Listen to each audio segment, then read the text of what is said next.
ਸਤਿ ਸ਼੍ਰੀ ਅਕਾਲ। ਤੁਸੀਂ ਜੁੜੇ ਹੋਏ ਹੋ ਪੰਜਾਬੀ ਰੇਡੀਓ ਯੂਐਸਏ ਦੇ ਨਾਲ ਤੇ ਮੈਂ ਹਾਂ ਪ੍ਰਵੀਨ ਸ਼ਰਮਾ ਲੈ ਕੇ ਹਾਜ਼ਰ ਹਾਂ ਪ੍ਰੋਗਰਾਮ ਖਬਰ ਤੇ ਨਜ਼ਰ। ਪੰਜਾਬੀ ਰੇਡੀਓ ਯੂਐਸਏ ਨੂੰ ਇਸ ਵੇਲੇ ਤੁਸੀਂ AM FM ਸਟੇਸ਼ਨ ਦੇ ਨਾਲ ਰੇਡੀਓ ਸੈਟ ਤੇ ਨੈਟ ਤੇ ਮੋਬਾਈਲ ਐਪ ਤੇ ਸੋਸ਼ਲ ਮੀਡੀਆ ਪਲੇਟਫਾਰਮਸ ਤੇ ਵੀ ਜੁੜੇ ਹੋਏ ਹੋ, ਸੁਣ ਰਹੇ ਹੋ, ਦੇਖ ਰਹੇ ਹੋ। ਸਾਰੇ ਹੀ ਦਰਸ਼ਕਾਂ ਦਾ ਸਵਾਗਤ ਹੈ ਪ੍ਰੋਗਰਾਮ ਦੇ ਵਿੱਚ। ਖਬਰਾਂ ਤੇ ਚਰਚਾ ਕਰਨ ਦੇ ਲਈ ਮੇਰੇ ਨਾਲ ਜੁੜ ਚੁੱਕੇ ਨੇ ਪੰਜਾਬ ਤੋਂ ਪੱਤਰਕਾਰ ਮਿੰਟੂ ਗੁਰਸਰੀਆ ਜੀ। ਉਹਨਾਂ ਦਾ ਸਵਾਗਤ ਕਰਦੇ ਹਾਂ। ਪਹਿਲਾਂ ਫਿਰ ਕਰਾਂਗੇ ਕਈ ਅਹਿਮ ਖਬਰਾਂ ਤੇ ਚਰਚਾ। ਮਿੰਟੂ ਜੀ, ਸਤਿ ਸ਼੍ਰੀ ਅਕਾਲ, ਸਵਾਗਤ ਹੈ ਜੀ ਪੰਜਾਬੀ ਰੇਡੀਓ ਯੂਐਸਏ ਤੇ। ਜੀ ਸ਼ੁਕਰੀਆ ਸਾਰਿਆਂ ਨੂੰ, ਸਤਿ ਸ੍ਰੀ ਅਕਾਲ ਜੀ। ਪ੍ਰੋਗਰਾਮ ਦੇ ਵਿੱਚ ਅੱਗੇ ਵਧਣ ਤੋਂ ਪਹਿਲਾਂ ਧੰਨਵਾਦ ਕਰਦੇ ਚੱਲੀਏ ਸਪਾਂਸਰਸ ਦਾ, ਜਿਹੜੇ ਜ਼ਰੀਆ ਬਣਦੇ ਨੇ ਇਹਨਾਂ ਪ੍ਰੋਗਰਾਮਾਂ ਨੂੰ ਤੁਹਾਡੇ ਤੱਕ ਪਹੁੰਚਾਉਣ ਦੇ ਲਈ। ਖਾਲਸਾ ਇੰਸ਼ੋਰੈਂਸ ਏਜੰਸੀ ਵਾਲੇ, ਜਿਨ੍ਹਾਂ ਤੋਂ ਤੁਸੀਂ ਕਿਸੇ ਵੀ ਤਰ੍ਹਾਂ ਦੀ ਇੰਸ਼ੋਰੈਂਸ ਲੈ ਸਕਦੇ ਹੋ। ਇੰਸ਼ੋਰੈਂਸ ਬਾਬਤ ਜਾਣਕਾਰੀ ਲੈਣ ਦੇ ਲਈ ਤੇ ਕਵਰਡ ਕੈਲੀਫੋਰਨੀਆ ਤੇ ਵਾਮਾ ਹੈਲਥ ਕੇਅਰ ਬਾਬਤ ਜਾਣਕਾਰੀਆਂ ਲੈਣ ਦੇ ਲਈ ਨੰਬਰ ਹੈ 408-272-2500। ਟਰਕੀਅਨ ਇਮੀਗ੍ਰੇਸ਼ਨ ਲਾ ਫਰਮ ਵਾਲੇ, ਜੇ ਟਰਕੀਅਨ ਆ US ਇਮੀਗ੍ਰੇਸ਼ਨ ਬਾਬਤ ਤੁਹਾਡਾ ਕੋਈ ਸਵਾਲ ਹੈ, ਕੋਈ ਸਲਾਹ ਕਰਨੀ ਹੈ ਤਾਂ ਅਟਾਰਨੀ ਟਰਕੀਅਨਾਂ ਦੇ ਨਾਲ ਤੁਸੀਂ 415-909-0503 ਤੇ ਗੱਲ ਕਰ ਸਕਦੇ ਹੋ। G K Dhanota Yuba City, Baljinder Singh Nijjar Woodland, Paramjit Kaur Rangi Vacaville, Harnek Singh Pabla Indian ਕੰਜ਼ੀਰੈਂਟਨ, Sarabjit Singh Shokar Turlock GN lube ਵਾਲੇ ਟਰੱਕ ਵਾਸ਼ ਕਰਦੇ ਨੇ, ਆਇਲ ਚੇਂਜ ਕਰਦੇ ਨੇ, ਏਅਰ ਬ੍ਰੇਕਾਂ ਦਾ ਕੰਮ ਤਸੱਲੀ ਬਖਸ਼ ਕਰਵਾ ਸਕਦੇ, ਨਵੇਂ ਪੁਰਾਣੇ ਟਾਇਰ ਵੀ ਇਹਨਾਂ ਤੋਂ ਮਿਲਦੇ ਨੇ। ਲੋਕੇਸ਼ਨ ਆ ਸੈਂਟਾਨੇਲਾ ਦੀ, ਨਿਮਾ ਸੋਤਾ ਦੇ ਨਾਲ ਗੱਲ ਕੀਤੀ ਜਾ ਸਕਦੀ ਹੈ 209-277-0113 ਤੇ। ਜੱਸੀ ਗਿੱਲ ਬੇਕਰਸਫੀਲਡ ਤੋਂ, ਬੂਟਾ ਸਿੰਘ ਰਾਣੀਪੁਰ ਫਰੈਜ਼ਨੋ ਤੋਂ। ਇਹਨਾਂ ਸਾਰੇ ਹੀ ਸਪਾਂਸਰਸ ਦਾ ਬਹੁਤ ਬਹੁਤ ਧੰਨਵਾਦ। ਤੇ ਜੇਕਰ ਤੁਸੀਂ ਵੀ ਇਹਨਾਂ ਪ੍ਰੋਗਰਾਮਾਂ ਨੂੰ ਸਪਾਂਸਰ ਕਰਨਾ ਚਾਹੁੰਦੇ ਹੋ ਤਾਂ ਸਟੂਡੀਓ ਦਾ ਨੰਬਰ ਹੈ 408-272-5200। ਮਿੰਟੂ ਜੀ, ਖਬਰਾਂ ਦੇ ਵੱਲ ਵਧਣ ਤੋਂ ਪਹਿਲਾਂ ਅਮਰੀਕਾ ਦੇ ਨਾਲ ਜੁੜੀ ਇੱਕ ਅਹਿਮ ਖਬਰ ਬਾਰੇ ਜਾਣਕਾਰੀ ਦਿੰਦੇ ਚੱਲੀਏ। ਉਸ ਖਬਰ ਨੇ ਸਾਰੀ ਦੁਨੀਆ ਦੇ ਵਿੱਚ ਤਰਥੱਲੀ ਮਚਾ ਦਿੱਤੀ ਸੀਗੀ ਜੀ।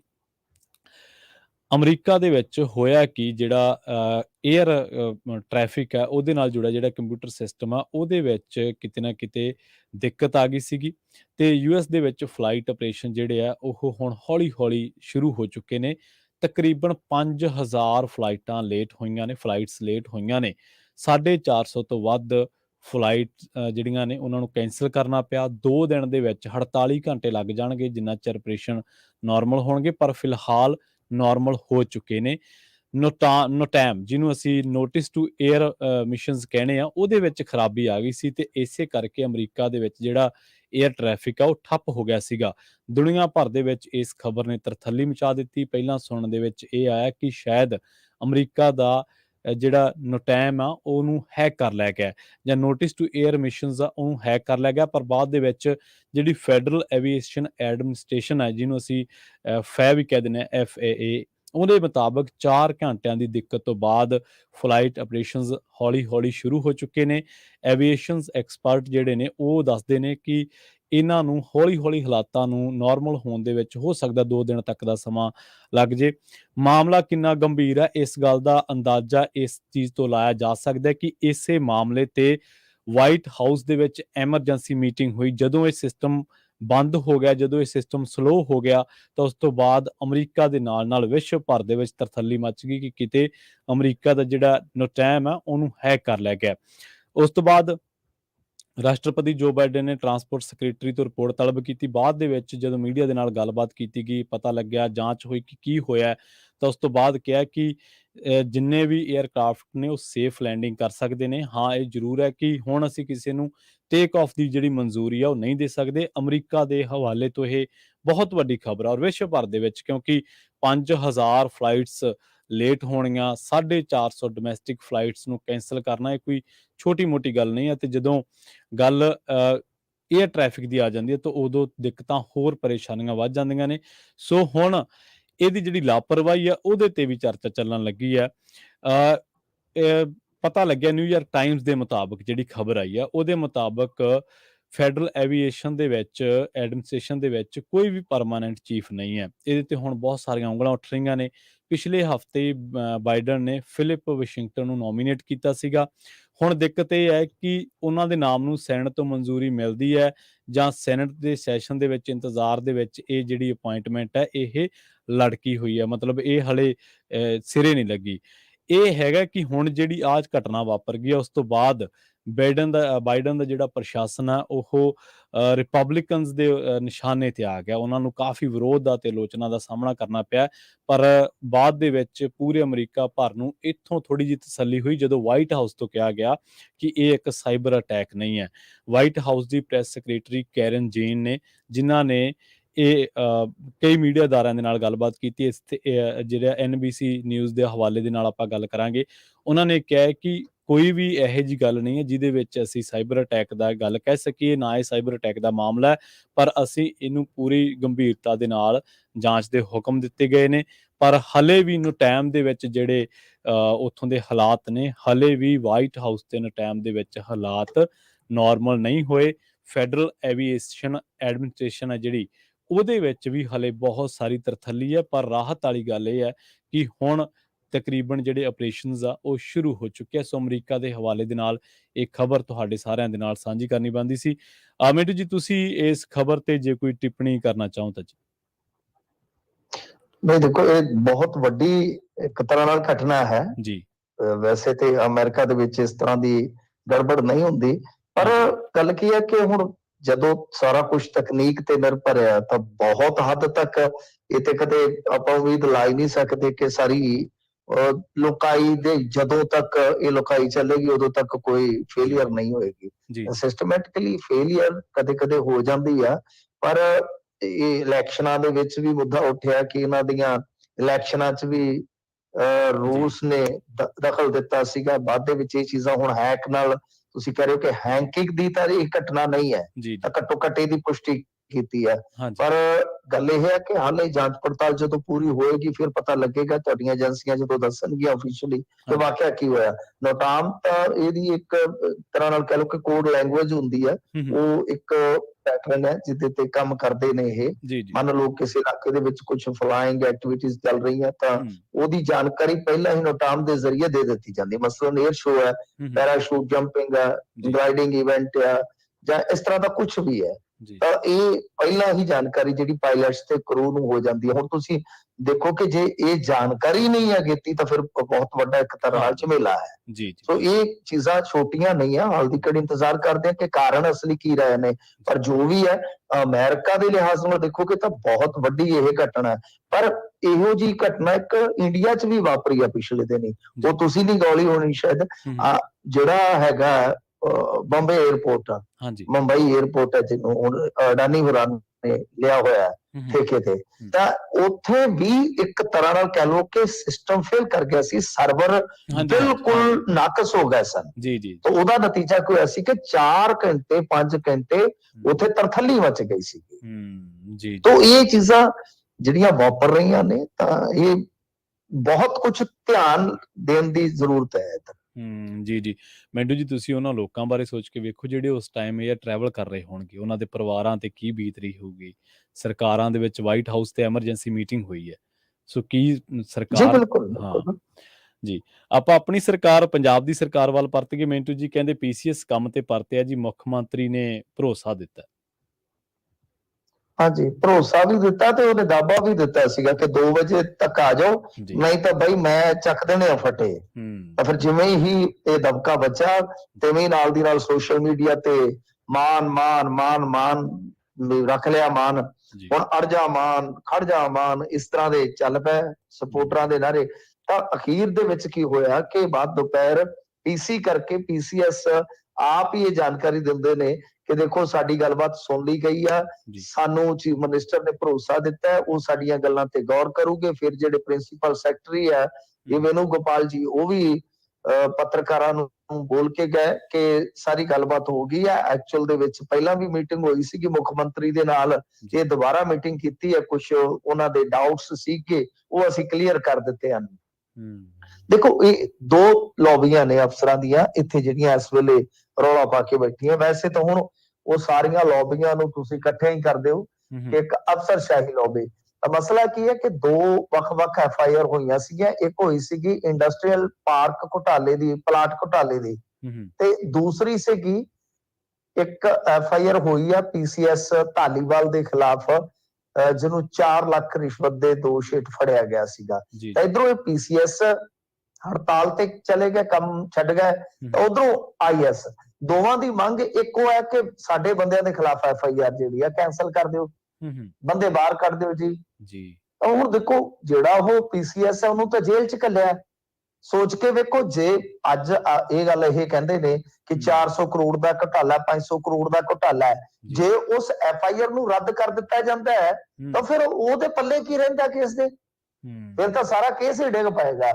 ਤਾਂ ਇਹ ਇੱਕ ਤਰ੍ਹਾਂ ਨਾਲ ਕਹਿ ਲਓ ਕਿ ਸਿੱਧਾ ਚੈਲੰਜ ਸੀਗਾ ਸਰਕਾਰ ਨੂੰ ਕਿ ਬਈ ਤੁਸੀਂ ਇਸ ਤਰ੍ਹਾਂ ਨਹੀਂ ਕਰ ਸਕਦੇ, ਅਸੀਂ ਤੁਹਾਡੇ ਤੋਂ FIR ਰੱਦ ਕਰਵਾਵਾਂਗੇ। ਜੇ ਸਰਕਾਰ FIR ਰੱਦ ਕਰਦੀ ਸੀਗੀ ਤਾਂ ਫਿਰ ਕੱਲ ਨੂੰ ਕਿਹੜੇ ਮੂੰਹ ਨਾਲ ਵਿਜੀਲੈਂਸ ਨੂੰ ਕਹਿੰਦੇ ਕਿ ਆਹ ਕੰਮ ਕਰੋ ਜਾ ਕੇ?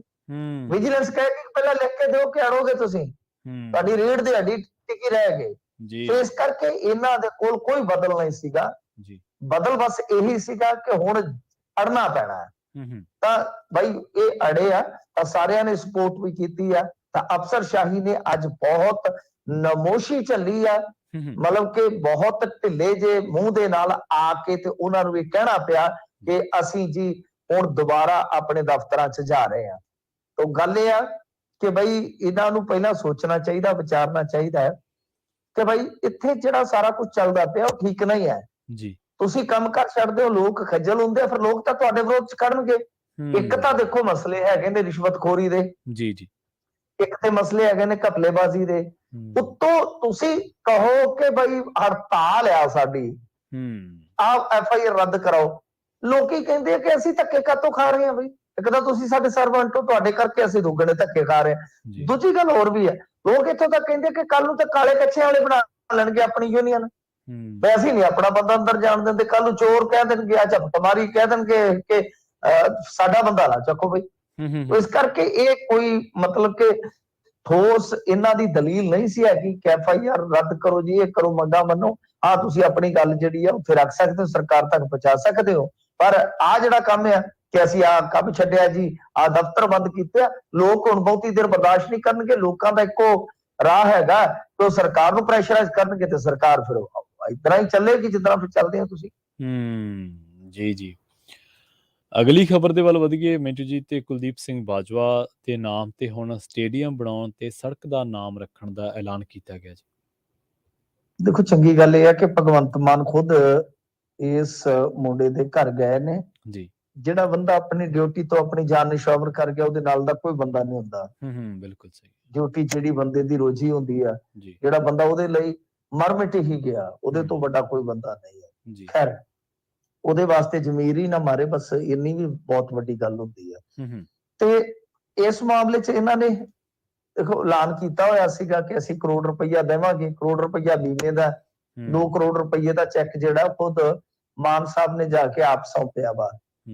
ਤੇ ਨਾਲ ਕਿਹਾ ਗਿਆ ਕਿ ਜਿਹੜੀ ਸੜਕ ਆ ਪਿੰਡ ਵਾਲੀ, ਉਹਦਾ ਨਾਮ ਵੀ ਸ਼ਹੀਦ ਕੁਲਦੀਪ ਦੀ ਨਾਮ ਤੇ ਹੀ ਰੱਖ ਦਿੱਤਾ ਜਾਵੇ, ਉਸ ਸੜਕ ਦਾ ਨਾਮ ਵੀ। ਤਾਂ ਇਹ ਠੀਕ ਆ, ਵਧੀਆ ਗੱਲ ਆ, ਚਲੋ ਠੀਕ ਆ। ਪਰ ਇਹ ਮੌਤਾਂ ਕਿਉਂ ਹੋ ਰਹੀਆਂ ਨੇ, ਇਹ ਵੇਖਣ ਵਾਲੀ ਗੱਲ ਆ, ਕਿਉਂਕਿ ਦੂਜਾ ਮਾਮਲਾ ਹੈ। ਕੁਝ ਹਫ਼ਤਿਆਂ ਦੇ ਅੰਦਰ ਅੰਦਰ ਪਹਿਲਾਂ ਨਕੋਦਰ ਦੇ ਵਿੱਚ ਇੱਕ ਕੱਪੜਾ ਵਪਾਰੀ ਤੇ ਜਦੋਂ ਹਮਲਾ ਕੀਤਾ ਸ਼ੂਟਰਾਂ ਨੇ, ਤਾਂ ਉਦੋਂ ਵੀ ਇੱਕ ਮੁੰਡਾ ਮਰ ਗਿਆ ਪੁਲਿਸ ਵਾਲਾ, ਇੱਕ ਹੁਣ ਇਹ ਮਰ ਗਿਆ। ਗੱਲ ਇਹ ਕਿ ਤੁਸੀਂ ਠੀਕ ਹੈ, ਤੁਸੀਂ ਵਧੀਆ ਆਪਦਾ ਚਲੋ ਇਹ ਵਾਅਦਾ ਤਾਂ ਨਿਭਾ ਰਹੇ ਹੋ, ਘੱਟੋ ਘੱਟ ਕੇ ਜਿਹੜਾ ਐਲਾਨ ਕੀਤਾ ਸੀਗਾ ਤੁਸਾਂ ਨੇ ਜਾ ਕੇ ਤੇ ਉੱਥੇ ਪੂਰਾ ਕੀਤਾ ਹੈ। ਪਰ ਗੱਲ ਇਹ ਆ ਕਿ ਇਸ ਤਰ੍ਹਾਂ ਜੇ ਵਾਰਦਾਤਾਂ ਹੁੰਦੀਆਂ ਰਹਿਣਗੀਆਂ, ਠੀਕ ਹੈ, ਤੁਸੀਂ ਪੈਸਾ ਦੇ ਰਹੇ ਹੋ, ਐਲਾਨ ਦੇ ਜਿਹੜੇ ਕੀਤੇ ਆ ਉਹਨਾਂ ਨੂੰ ਪੂਰਾ ਕਰ ਰਹੇ ਹੋ, ਪਰ ਇਸ ਤਰ੍ਹਾਂ ਦੀਆਂ ਜਿਹੜੀਆਂ ਘਟਨਾਵਾਂ ਹੋਣਗੀਆਂ ਕਿ ਪੁਲਿਸ ਵਾਲੇ ਮਰੀ ਜਾਣ, ਮੈਂ ਤੁਹਾਨੂੰ ਪੁਲਿਸ ਵਾਲਿਆਂ ਦੀ ਦਿਲ ਦੀ ਗੱਲ ਦੱਸ ਦਿੰਦਾ, ਉਹ ਹੇਠਲੇ ਪੱਧਰ ਦੇ ਜਿਹੜੇ ਹੈਗੇ ਨੇ ਕਾਂਸਟੇਬਲ ਨੇ ਜਾਂ ਹੈਡ ਕਾਂਸਟੇਬਲ ਨੇ, ਉਹ ਕਹਿੰਦੇ ਆ ਕਿ ਬਈ ਇਸ ਤਰ੍ਹਾਂ ਜੇ ਚੱਲੇਗਾ ਤਾਂ ਫਿਰ ਸਾਡਾ ਇੱਥੇ ਕੰਮ ਕਰਨਾ ਬੜਾ ਔਖਾ ਹੋ ਜਾਏਗਾ, ਫਿਰ ਜਾਂ ਅਸੀਂ ਮਾਰਨੇ ਸ਼ੁਰੂ ਕਰ ਦੇਵਾਂਗੇ। ਉਹ ਤਾਂ ਇੱਥੋਂ ਤੱਕ ਕਹਿੰਦੇ ਨੇ, ਉਹਨਾਂ ਨਾਲ ਗੱਲ ਕਰ ਲਓ, ਕਹਿੰਦੇ ਕਿ ਜਿਹੜੇ 3 ਫੜੇ ਨੇ ਮਾਰਨ ਵਾਲੇ, ਕਿਉਂ ਫੜੇ ਨੇ, ਜਿੰਦੇ ਕਿਉਂ ਰੱਖੇ ਗਏ? ਤਾਂ ਇਹ ਚੀਜ਼ਾਂ ਜਿਹੜੀਆਂ ਤੁਸੀਂ, ਮੈਂ ਇੱਕ ਸਿਪਾਹੀ ਦਾ ਹੀ ਤੁਹਾਨੂੰ ਰਿਐਕਸ਼ਨ ਦੱਸ ਰਿਹਾ ਇਸ ਘਟਨਾ ਤੇ। ਹਾਂਜੀ, ਬਿਲਕੁਲ ਸਹੀ ਹੈ, ਬਿਲਕੁਲ ਜੀ। ਤੇ ਗੱਲ ਇਹ ਹੈ ਕਿ ਇਸ ਮਸਲੇ ਤੇ ਬਈ ਤੁਹਾਨੂੰ ਥੋੜਾ ਸੰਜੀਦਗੀ ਨਾਲ ਸੋਚਣਾ ਪਵੇਗਾ। ਚਲੋ ਠੀਕ ਆ ਕਿ ਕੁਝ ਕ੍ਰਾਈਮ ਜਿਹੜੇ ਹੁੰਦੇ ਨੇ, ਕੁਝ ਮਤਲਬ ਕਿ ਇਸ ਤਰ੍ਹਾਂ ਦੀਆਂ ਵਾਰਦਾਤਾਂ ਨੂੰ ਤੁਸੀਂ ਨਹੀਂ ਰੋਕ ਸਕਦੇ, ਆਪਾਂ ਨੂੰ ਵੀ ਪਤਾ ਹੈ, ਪਰ ਏਡੀਆਂ ਬੇਖੌਫ ਘਟਨਾਵਾਂ, ਏਡੀਆਂ ਜਿਹੜੀਆਂ ਨਤੜਕ ਜਿਹਨੂੰ ਆਪਾਂ ਕਹਿੰਦੇ ਹਾਂ ਵਿਧੜਕ ਹੋ ਕੇ ਕੀਤੀਆਂ ਜਿਹੜੀਆਂ ਘਟਨਾਵਾਂ ਨੇ, ਕਿ ਜਿੱਥੇ ਅਸਲਾ ਧਾਰਕ ਗਨਮੈਨਾਂ ਦਾ ਹੀ ਡਰ ਨਹੀਂ ਰਹਿੰਦਾ, ਜੀ ਬਈ ਉੱਥੇ ਫਿਰ ਕਿਤੇ ਨਾ ਕਿਤੇ ਪੁਲਿਸ ਵੀ ਜਿਹੜੀ ਆ ਉਹ ਇੱਕ ਦਿਨ ਫਿਰ ਸੋਚਣ ਲਈ ਮਜਬੂਰ ਹੋ ਜਾਏਗੀ ਜੀ ਕਿ ਭਾਈ ਸਾਡੀ ਬੈਕ ਤੇ ਸਰਕਾਰ ਨਹੀਂ ਹੈ, ਉਧਰੋਂ ਸਾਨੂੰ ਗੋਲੀ ਦਾ ਡਰ ਹੈ, ਅਸੀਂ ਕੀ ਕਰੀਏ। ਤਾਂ ਇਹਦੇ ਨਾਲੋਂ ਚੰਗਾ ਕਿ ਤੁਸੀਂ ਇਹਨਾਂ ਚੀਜ਼ਾਂ ਤੇ ਵੀ ਧਿਆਨ ਦਿਓ, ਤਵੱਜੋ ਦਿਓ, ਜਿੱਥੇ ਕਮੀ ਹੈ ਉਹਨੂੰ ਦੂਰ ਕਰੋ। ਚਲੋ ਇਹ ਤਾਂ ਵਧੀਆ ਕੀਤਾ ਕਿ ਪਰਿਵਾਰ ਘੱਟੋ ਘੱਟ ਜਿਹੜਾ ਹੈ ਉਹ ਸੌਖੀ ਜ਼ਿੰਦਗੀ ਕੱਟ ਲਏਗਾ। ਵੈਸੇ ਤੇ ਇਹਦਾ ਬਾਪ ਜਿਹੜਾ ਸੀਗਾ ਉਹ ਵੀ ਚੱਲ ਵਸਿਆ ਸੀਗਾ 2016 ਦੇ ਵਿੱਚ, ਇਹਦਾ ਫਾਦਰ ਵੀ ਪੁਲਿਸਮੈਨ ਸੀਗਾ, ਉਹਦੀ ਜਗ੍ਹਾ ਤੇ ਇਹਨੂੰ ਜੌਬ ਮਿਲੀ ਸੀ 2017 ਦੇ ਵਿੱਚ, ਹੈ ਵੀ ਅਨਮੈਰਿਡ ਸੀਗਾ। ਤਾਂ ਗੱਲ ਇਹ ਆ ਕਿ ਚਲੋ ਪਰਿਵਾਰ ਦਾ ਗੁਜ਼ਰ ਬਸਰ ਤੇ ਹੋ ਜਾਏਗਾ, ਜੀ ਦੀ ਕਮੀ ਜਿਹੜੀ ਆ ਉਹ ਖਲਦੀ ਰਹਿੰਦੀ ਆ, ਉਹ ਹਮੇਸ਼ਾ ਰੜਕਦੀ ਰਹਿੰਦੀ ਆ, ਪਰ ਇਹ ਆ ਕਿ ਗਾਂ ਤੋਂ ਇਸ ਤਰ੍ਹਾਂ ਦੀ ਨੌਬਤ ਨਾ ਆਵੇ, ਉਹਦੇ ਵਾਸਤੇ ਵੀ ਤੁਹਾਨੂੰ ਸਾਰੀਆਂ ਚੀਜ਼ਾਂ ਪਲਾਨ ਆਊਟ ਕਰਨੀਆਂ ਚਾਹੀਦੀਆਂ ਜੀ। ਬਿਲਕੁਲ ਸਹੀ। ਅਗਲੀ ਖਬਰ ਦੇ ਵੱਲ ਵਧੀਏ ਮਿੰਟੂ ਜੀ। ਸਪੀਕਰ ਸਾਹਿਬ ਮੀਟਿੰਗਾਂ ਸੱਦ ਰਹੇ ਆ, ਕਹਿੰਦੇ 16 ਨੂੰ ਮੀਟਿੰਗ ਸੱਦੀ ਹੈ ਤੇ ਕਿਸਾਨ ਆਗੂਆਂ ਸਮੇਤ ਮਾਹਰ ਵੀ ਸ਼ਾਮਲ ਹੋਣਗੇ।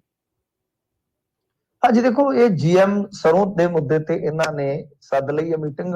ਮੇਰੇ ਖਿਆਲ ਨਾਲ ਆਪਾਂ ਅੱਗੇ ਵੀ ਇੱਕ ਦਿਨ ਇਹਨਾਂ ਦੀ ਮੀਟਿੰਗ ਦੀ ਗੱਲ ਕੀਤੀ ਸੀਗੀ ਕਿ ਮੀਟਿੰਗ ਸੱਦਣੀ ਜਿਹੜੀ ਆ ਉਹ ਇਹਨਾਂ ਦਾ ਕੰਮ ਨਹੀਂ ਹੈ। ਵੈਸੇ ਤਾਂ ਚਲੋ ਸੱਦ ਸਕਦੇ, ਕੋਈ ਇਹਨਾਂ ਨੂੰ ਰੋਕ ਵੀ ਨਹੀਂ ਹੈਗੀ ਸਪੀਕਰ ਸਾਹਿਬ ਨੇ, ਪਰ ਆਮ ਤੌਰ ਤੇ ਆਪਾਂ ਕੀ ਦੇਖਦੇ ਆ ਕਿ ਜਿਹੜੇ ਨੀਤੀਗਤ ਫੈਸਲੇ ਹੁੰਦੇ ਉਹ ਸਰਕਾਰਾਂ ਲੈਂਦੀਆਂ ਜੀ, ਤੇ ਜਿਹੜੇ ਸਪੀਕਰ ਹੁੰਦੇ ਨੇ ਉਹ ਵਿਧਾਨ ਸਭਾ ਦਾ ਕੰਮਕਾਜ ਹੀ ਦੇਖਦੇ ਆ। ਪਰ ਗੱਲ ਇਹ ਹੈ ਕਿ ਇੱਥੇ ਹੁਣ ਥੋੜਾ ਜਿਹਾ ਤੁਹਾਨੂੰ ਪਤਾ ਫੀਲਿੰਗ ਦਾ ਵੀ ਮਸਲਾ ਆ ਜਾਂਦਾ ਹੈ ਨਾ। ਇਹ ਤਾਂ ਜਦੋਂ ਕੱਲੇ ਐਮਐਲਏ ਸੀ ਉਦੋਂ ਵੀ ਕਹਿ ਦਿੰਦੇ ਸੀ ਕਿ ਆਈ ਐਮ ਦਾ ਗਵਰਨਮੈਂਟ ਹੈ, ਤੇ ਹੁਣ ਤਾਂ ਪਾਰਟੀ ਦੀ ਗਵਰਨਮੈਂਟ ਹੈ, ਤੇ ਹੁਣ ਬੜਾ ਜੇ ਗਵਰਨਮੈਂਟ ਵਾਲਾ ਜੇ ਫੀਲ ਹੀ ਨਾ ਆਇਆ ਤੇ ਫਿਰ ਮਜ਼ਾ ਕੀ ਹੈ ਜੀ। ਤਾਂ ਇਹ ਆ ਕਿ ਇਹ ਮੀਟਿੰਗ ਤੇ ਸੱਦ ਰਹੇ, ਚਲੋ ਠੀਕ ਹੈ, ਉਹਨੂੰ ਆਪਾਂ ਗਿਣ ਸਕਦੇ ਹਾਂ ਕਿ ਕੁਝ ਲੋਕ ਉਹਦਾ ਸਮਰਥਨ ਵੀ ਕਰ ਸਕਦੇ, ਕੁਝ ਲੋਕ ਉਹਦੀ ਮੁਖਾਲਫਤ ਵੀ ਕਰ ਸਕਦੇ ਆ, ਪਰ ਜਿਸ ਮੁੱਦੇ ਤੇ ਉਹ ਸੱਦ ਰਹੇ ਨੇ, ਇਹ ਕਮਾਲ ਦੀ ਗੱਲ ਹੈ ਕਿ ਇਹ ਬੜੀ ਦੇਰ ਬਾਅਦ ਮੈਂ ਪੰਜਾਬ ਦੇ ਵਿੱਚ ਵੇਖਿਆ ਕਿ ਚਰਚਾ ਹੋਣ ਜਾ ਰਹੀ ਹੈ। ਇਹ ਸੱਦ ਰਹੇ ਨੇ ਜੀਐਮ ਸਰੋਂ ਦੇ ਮੁੱਦੇ ਤੇ, ਠੀਕ ਹੈ, ਜੀਐਮ ਸਰੋਂ ਦੇ ਮੁੱਦੇ ਤੇ। ਤਾਂ ਇਹਦੇ ਚ ਕੀ ਹੈ ਕਿ ਹੁਣ ਇਹਨਾਂ ਨੇ ਜੈਨੇਟਿਕਲ ਮੋਡੀਫਾਈਡ ਜਿਹੜੀ ਸਰੋਂ ਹੈ ਉਹਦਾ ਬੀਜਣ ਦਾ ਰਸਤਾ ਪੱਧਰਾ ਕਰ ਦਿੱਤਾ ਇੰਡੀਆ ਚ। ਜਿੱਦਾਂ ਆਪਾਂ ਬੀਟੀ ਕਾਟਨ ਦੇਖਿਆ, ਫਿਰ ਬੈਂਗਣ ਦਾ ਤਾਂ ਰੌਲਾ ਪੈ ਗਿਆ ਸੀਗਾ। ਇਸ ਤਰ੍ਹਾਂ ਸਰੋਂ ਜਿਹੜੀ ਹੈ ਜੈਨੇਟਿਕਲੀ ਮੋਡੀਫਾਈਡ ਜਿਹੜੀ ਹੁੰਦੀ ਹੈ, ਜੀਐਮ ਸਰੋਂ ਜਿਹਨੂੰ ਕਹਿੰਦੇ ਆ, ਕਿ ਉਹਦੀ ਬਜਾਵਤ ਵੱਲ ਵੱਧ ਰਹੇ ਆ। ਤਾਂ ਹੁਣ ਇਹਦੇ ਤੇ ਕਿਸਾਨ ਆਗੂ ਜਾਂ ਇਹ ਰਲ ਮਿਲ ਕੇ ਚਰਚਾ ਕਰਨਗੇ ਕਿ ਬਈ ਕਿਸ ਤਰ੍ਹਾਂ ਇਹਦਾ ਵਿਰੋਧ ਕੀਤਾ ਜਾਵੇ। ਪਰ ਇਹ ਚੀਜ਼ ਜਿਹੜੀ ਆ ਉਹ ਪਿਛਲੇ 3 ਮਹੀਨਿਆਂ ਤੋਂ ਜਾਰੀ ਹੈ ਪੰਜਾਬ ਦੇ ਵਿੱਚ। ਇਹ ਚਰਚਾ ਇੰਨੇ ਸਮੇਂ ਬਾਅਦ ਚੱਲਣੀ ਸ਼ੁਰੂ ਹੋਈ ਆ, ਬਹੁਤ ਹੈਰਾਨਗੀ ਹੁੰਦੀ ਹੈ। ਵੈਸੇ ਮੈਨੂੰ ਯਾਦ ਆ ਅੱਜ ਵੀ ਕਿ ਇਹ ਪਹਿਲਾਂ ਵੀ ਗੱਲਾਂ ਚੱਲੀਆਂ ਸਨ 2015-16 ਦੇ ਕਰੀਬ, ਉਦੋਂ ਬਹੁਤ ਤਗੜਾ ਵਿਰੋਧ ਹੋਇਆ ਸੀਗਾ ਦੇਸ਼ ਦੇ ਵਿੱਚੋਂ, ਤੇ ਉਦੋਂ ਇਹਨਾਂ ਨੂੰ ਫੈਸਲਾ ਵਾਪਸ ਲੈਣਾ ਪਿਆ ਸੀ। ਉਹ ਐਤਕੀ ਵਿਰੋਧ ਜਿਹੜਾ ਬਹੁਤ ਘਟ ਗਿਆ ਹੈ। ਇਹ ਵੀ ਹੁੰਦਾ ਨਾ ਕਿ ਸਰਕਾਰਾਂ ਇੱਕ ਵਾਰੀ ਬੈਕਫੁੱਟ ਤੇ ਚਲੇ ਜਾਂਦੀਆਂ, ਫੇਰ ਆ ਜਾਂਦੀਆਂ ਨੇ, ਫੇਰ ਚਲੇ ਜਾਂਦੀਆਂ, ਫੇਰ ਆ ਜਾਂਦੀਆਂ, ਜਦ ਨੂੰ ਵਿਰੋਧ ਜਿਹੜਾ ਉਹ ਬਹੁਤ ਠੰਡਾ ਹੋ ਜਾਂਦਾ ਹੈ। ਬਾਕੀ ਹੁਣ ਦੇਖੋ ਇਹ ਯੋਜਨਾ ਕੀ ਉਲੀਕਦੇ ਆ, ਕੀ ਵਿਰੋਧ ਦਾ ਤਰੀਕਾ ਅਖਤਿਆਰ ਕਰਦੇ ਆ, ਪਰ ਜੀਐਮ ਸਰੋਂ ਜਿਹੜੇ ਉਹਦੇ ਹੱਕ 'ਚ ਆ, ਮੈਨੂੰ ਉਹਨਾਂ ਦੇ ਲੌਜਿਕ ਨਹੀਂ ਸਮਝ ਪਏ, ਮੇਰੇ ਪੱਲੇ ਨਹੀਂ ਪਏ ਜੀ।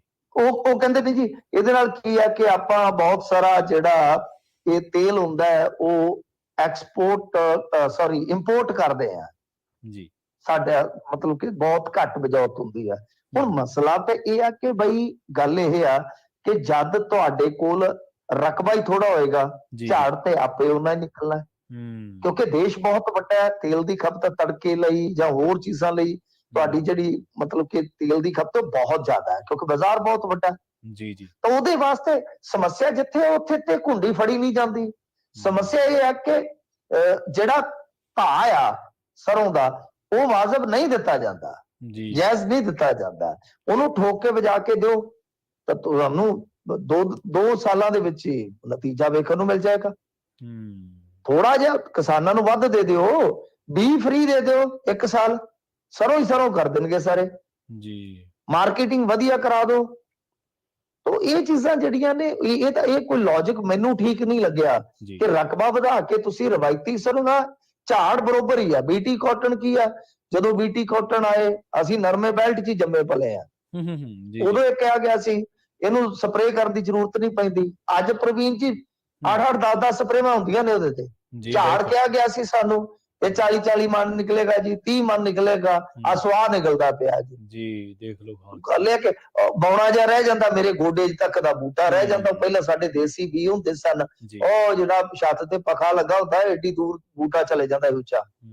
ਇਹ ਆ ਕਿ ਇਹ ਕੰਪਨੀਆਂ ਤੁਹਾਨੂੰ ਪਤਾ ਹੀ ਹੈ, ਜਦੋਂ ਖੇਡ ਖੇਡਦੀਆਂ ਉਦੋਂ ਕੁਝ ਹੋਰ ਦੱਸਦੀਆਂ ਨੇ, ਬਾਅਦ ਦੇ ਵਿੱਚ ਇਹ ਜਿਹੜੇ ਵਿਗਿਆਨੀ ਬਣੇ ਫਿਰਦੇ ਨੇ ਨਾ, ਜਿਹੜੇ ਇਹੋ ਜਿਹੇ ਪੱਖ ਪੂਰਦੇ ਆ, ਇਹ ਮੁੜ ਕੇ ਉਦੋਂ ਰਿਟਾਇਰ ਹੋ ਕੇ ਤੇ ਡਲਹੌਜ਼ੀ ਬੈਠੇ ਹੁੰਦੇ ਨੇ, ਘਰ ਪਾ ਲਿਆ ਹੁੰਦਾ, ਉਦੋਂ ਇਹ ਗੁੰਮਨਾਮ ਹੋ ਜਾਂਦੇ ਨੇ। ਉਸ ਤੋਂ ਬਾਅਦ ਇਹ ਅਰਥ ਸ਼ਾਸਤਰੀ, ਅਰਥ ਨਹੀਂ ਮੈਂ ਇਹਨਾਂ ਨੂੰ ਕਹਿ ਦਿੰਦਾ ਹੁੰਦਾ ਕਿ ਇਹ ਅਧਰਮ ਤੇ ਅਨਰਥ ਸ਼ਾਸਤਰੀ ਨੇ, ਜਿਨ੍ਹਾਂ ਨੇ ਇਸ ਦੇਸ਼ ਦਾ ਇਹ ਜਿਹੜਾ ਸਾਡਾ ਰਵਾਇਤੀ ਬੀਜ ਸੀ, ਦੇਸੀ ਬੀਜ ਸੀ, ਉਹਦਾ ਵੀ ਨਾਸ ਕਰ ਦਿੱਤਾ ਜੀ। ਬਿਲਕੁਲ ਸਹੀ ਹੈ, ਬਿਲਕੁਲ ਮੁੜ ਕੇ ਭਾਲੇ ਨੇ। ਮੈਂ ਇਸ ਹੱਕ ਚ, ਸਪੀਕਰ ਸਾਹਿਬ ਨੇ ਮੀਟਿੰਗ ਸੱਦੀ ਹੈ, ਇਹ ਮੁੱਦਾ ਚੁੱਕਿਆ, ਠੀਕ ਹੈ, ਕੁਝ ਰਵਾਇਤਾਂ ਹੁੰਦੀਆਂ ਨੇ, ਉਹ ਰਵਾਇਤ ਤੋਂ ਹਟ ਕੇ ਕੰਮ ਕਰ ਰਹੇ ਨੇ, ਉਹਦਾ ਕ੍ਰਿਟਿਸਿਜ਼ਮ ਵੀ ਹੋਏਗਾ, ਪਰ ਇਹ ਮੁੱਦਾ ਚੁੱਕਣਾ ਬਣਦਾ, ਪੰਜਾਬ ਦੇ ਵਿੱਚੋਂ ਤੇ ਚੁੱਕਣਾ ਬਣਦਾ, ਕਿਉਂਕਿ ਸਾਡਾ ਜਿਹੜਾ ਇੱਕ ਫੂਡ ਹੈ, ਆ ਜਿਹੜਾ ਸਾਗ ਹੈ, ਉਹਨੂੰ ਵੀ ਖਤਰਾ ਹੋਏਗਾ ਆਉਣ ਵਾਲੇ ਸਮੇਂ ਦੇ ਵਿੱਚ, ਭਵਿੱਖ ਦੇ ਵਿੱਚ ਜੀ। ਆ ਬੇਸ਼ੱਕ ਉਹਨਾਂ ਨੂੰ ਉਹਨਾਂ ਦੇ ਉੱਤੇ ਉਹਨਾਂ ਦੇ ਇਖਤਿਆਰਾਤ ਨੂੰ ਲੈ ਕੇ ਉਂਗਲ ਉੱਠ ਸਕਦੀ ਹੈ, ਪਰ ਇਹ ਮੁੱਦਾ ਉਸ ਤੋਂ ਵੀ ਕਿਤੇ ਵੱਡਾ ਜੀ, ਜਿਹੜੇ ਸਰੋਂ ਵਾਲਾ। ਜੀ ਬਿਲਕੁਲ ਦਰੁਸਤ। ਹਾਂਜੀ, ਅਗਲੀ ਖਬਰ ਦੇ ਵੱਲ ਵਧੀਏ ਮਿੰਟੂ ਜੀ। ਤੇ ਪੰਜਾਬ, ਹਰਿਆਣਾ, ਦਿੱਲੀ ਸਣੇ 50 ਥਾਵਾਂ ਤੇ ਸੀਬੀਆਈ ਨੇ ਛਾਪੇਮਾਰੀ ਕੀਤੀ ਹੈ ਜੀ। ਡੀਜੀਐਮ ਮਿਸ਼ਰਾ ਸਾਹਿਬ ਵੀ ਗ੍ਰਿਫਤਾਰ ਕਰ ਲਏ ਗਏ। ਹਾਂਜੀ, ਦੇਖੋ ਇਹ ਕਿ ਇਹ ਮਸਲਾ ਜਿਹੜਾ ਜਿੱਥੇ ਐਫਸੀਆਈ ਆ ਗਈ, ਤੁਹਾਨੂੰ ਪਤਾ ਹੀ ਹੈ, ਉੱਥੇ ਆਹੀ ਆ ਗਿਆ ਕਣਕ ਚੌਲ ਦਾ ਮਸਲਾ, ਤੇ ਜਿੱਥੇ ਕਣਕ ਚੌਲ ਦਾ ਮਸਲਾ ਆ ਗਿਆ, ਉੱਥੇ ਫਿਰ ਕਾਲੇ ਮਾਲੇ ਤੁਹਾਨੂੰ ਪਤਾ ਹੀ 36 ਕਿਸਮ ਦੇ ਹੁੰਦੇ ਨੇ। ਤਾਂ ਇਹ ਪੰਜਾਬ ਸਮੇਤ ਕਈ ਥਾਵਾਂ ਤੇ ਅੱਜ ਛਾਪੇ ਪਏ ਆ, ਜਿਹਦੇ ਵਿੱਚ ਤੁਸੀਂ ਦੱਸਿਆ ਜਿਵੇਂ ਡੀਜੀਐਮ ਨੂੰ ਗ੍ਰਿਫਤਾਰ ਕਰ ਲਿਆ ਗਿਆ ਵਾ। ਇਹਦੇ ਚ ਕੀ ਹੈ ਕਿ ਖਲਾਰਾ ਜਿਹੜਾ ਹੁਣ ਜਿੱਥੋਂ ਤੱਕ ਮੈਂ ਸਮਝਦਾ ਕਿ ਬਹੁਤ ਜ਼ਿਆਦਾ ਹੈ, ਇਹ ਤੇ ਜਿੱਦਣ ਪੂਰਾ ਦਾ ਪੂਰਾ ਘੁਟਾਲਾ ਕੱਢਿਆ ਗਿਆ, ਤੁਸੀਂ ਦੇਖੋ ਕਿ ਇਹਦਾ ਦੁਨੀਆ ਦੇ ਵੱਡੇ ਘੁਟਾਲਿਆਂ ਚ ਇੱਕ ਸ਼ਾਮਲ ਹੋਏਗਾ। ਕਿਉਂ? ਕਿਉਂਕਿ ਹਿਸਾਬ ਲਾ ਲਓ ਕਿ ਕਿੱਥੇ 60 ਦਾ ਦਹਾਕਾ ਉੱਥੋਂ ਸ਼ੁਰੂ ਹੁੰਦੀ ਆ ਜੀ, ਉੱਥੋਂ ਸ਼ੁਰੂ ਹੁੰਦੀ ਹੈ ਕਹਾਣੀ। 70 80 ਦੇ ਵਿੱਚ ਆ ਕੇ ਤਾਂ ਜਿਹੜੀ ਖੇਡ ਹੈ ਉਹ ਪੂਰਾ ਜ਼ੋਰ ਫੜ ਜਾਂਦੀ ਹੈ, ਤੇ 90 ਦੇ ਵਿੱਚ ਤੇ ਉਹ ਪੂਰੀ ਦੌੜਦੀ ਹੈ। ਉਦੋਂ ਤੋਂ ਲੈ ਕੇ ਹੁਣ ਤੱਕ ਪਤਾ ਹੀ ਨਹੀਂ ਕੀ ਕੁਛ ਚੱਲਣ ਡਿਆ ਹੈ। ਆ ਤੁਸੀਂ ਦੇਖੇ ਨਾ ਟੈਂਡਰ ਘੁਟਾਲੇ ਦੇ ਵਿੱਚ ਵੀ ਤੇ ਇੱਕ ਸ਼ੈਲਰ ਮਾਲਕ ਧੋਤੀ ਵਾਲਾ ਰਗੜਿਆ ਪਿਆ ਨਾ। ਜੀ ਬਿਲਕੁਲ। ਉਹ ਕੀ ਹੈ, ਯੂਪੀ ਦੇ ਬਾਰਦਾਨੇ ਫੜੇ ਗਏ ਨੇ। ਇਹ ਬਥੇਰਾ ਕੁਛ ਚੱਲਦਾ ਹੈ, ਗਾਇਬ ਕਰ ਦਿੱਤਾ ਜਾਂਦਾ ਹੈ, ਕਿਤੇ ਵਧਾ ਕੇ, ਕਿਤੇ ਘਟਾ ਕੇ, ਕਿਤੇ ਉਧਰੋਂ ਲਿਆ ਕੇ, ਬਹੁਤ ਵੱਡੀਆਂ ਖੇਡਾਂ ਨੇ ਇਹ। ਸੀਬੀਆਈ ਜਦੋਂ ਵੀ ਛਾਪੇਮਾਰੀ ਕਰਦੀ ਆ, ਉਦੋਂ ਦੱਸਦੀ ਤਾਂ ਨਹੀਂ ਹੈਗੀ ਕਿ ਮਤਲਬ ਕਿ ਐਗਜ਼ੈਕਟ ਗੱਲ ਕੀ ਹੈ, ਕਹਾਣੀ ਕੀ ਹੈ। ਇਹ ਕੇਸ ਦੀ ਬਰੀਫਿੰਗ ਬਹੁਤ ਹੀ ਨਹੀਂ ਕਰਦੇ, ਪਰ ਇਹੀ ਹੈ ਜਿਵੇਂ ਮੈਂ ਤੁਹਾਨੂੰ ਦੱਸਿਆ, ਪਿਛਲੇ ਦਿਨ ਹੀ ਹੋਇਆ ਕੀ ਹੈ ਕਿ ਪੰਜਾਬ ਦੇ ਵਿੱਚ ਇੱਕ ਬੜੀ ਵੱਡੀ ਘਟਨਾ ਵਾਪਰੀ। ਹਿਸਾਬ ਲਾ ਲਓ ਕਿ ਜਿਹੜਾ ਫੂਡ ਆਉਂਦਾ ਆ, ਆਪਾਂ ਜਿਵੇਂ ਕਹਿ ਦਿੰਦੇ ਕਣਕ ਆਉਂਦੀ ਹੈ ਗਰੀਬਾਂ ਵਾਸਤੇ, ਇਹਦਾ ਇੱਕ ਟਰੱਕ ਇੱਕ ਚੱਕੀ ਤੋਂ ਫੜਿਆ ਗਿਆ। ਅੱਛਾ ਜੀ, ਇੱਕ ਚੱਕੀ ਤੋਂ ਫੜਿਆ ਗਿਆ, ਹਾਂਜੀ, ਪੂਰੇ ਦਾ ਪੂਰਾ। ਫਿਰ ਪਤਾ ਲਾਇਆ ਤੇ ਕਹਿੰਦੇ ਕਿ ਇੱਕ ਟਰੱਕ ਖਾਲੀ ਬਾਰਦਾਨੇ ਵਾਲਾ ਪਰ ਪਠਾਨਕੋਟ ਨੂੰ ਜਾਣ ਡਿਆ ਅੰਮ੍ਰਿਤਸਰ, ਉਹਨੂੰ ਫੜਿਆ। ਤਾਂ ਤੁਸੀਂ ਅੰਦਾਜ਼ਾ ਲਾ ਲਓ ਕਿ ਖੇਡ ਸ਼ੈਲਰਾਂ ਤੋਂ ਸ਼ੁਰੂ ਹੋ ਕੇ, ਵੈਸੇ ਤਾਂ ਦਾਣਾ ਮੰਡੀ ਤੋਂ ਸ਼ੁਰੂ ਹੋ ਜਾਂਦੀ, ਦਾਣਾ ਮੰਡੀ ਤੋਂ ਸ਼ੈਲਰਾਂ ਤੋਂ ਸ਼ੁਰੂ ਹੋ ਕੇ ਕਿੱਥੋਂ ਤੱਕ ਚੱਕੀਆਂ ਤੱਕ ਜਾਂਦੀ ਹੈ। ਇਹ ਜਿੱਥੇ ਵੀ ਇਹਨਾਂ ਦਾ ਦਾ ਲੱਗਦਾ ਚੱਕ ਭਰਦੇ ਆ, ਤਾਂ ਕੋਈ ਗੱਲ ਨਹੀਂ ਹੈ, ਜੇ ਕੋਈ ਫੜੇ ਜਾਣ ਕੋਈ 5 10 20 ਜਣੇ ਤੇ ਵਧੀਆ।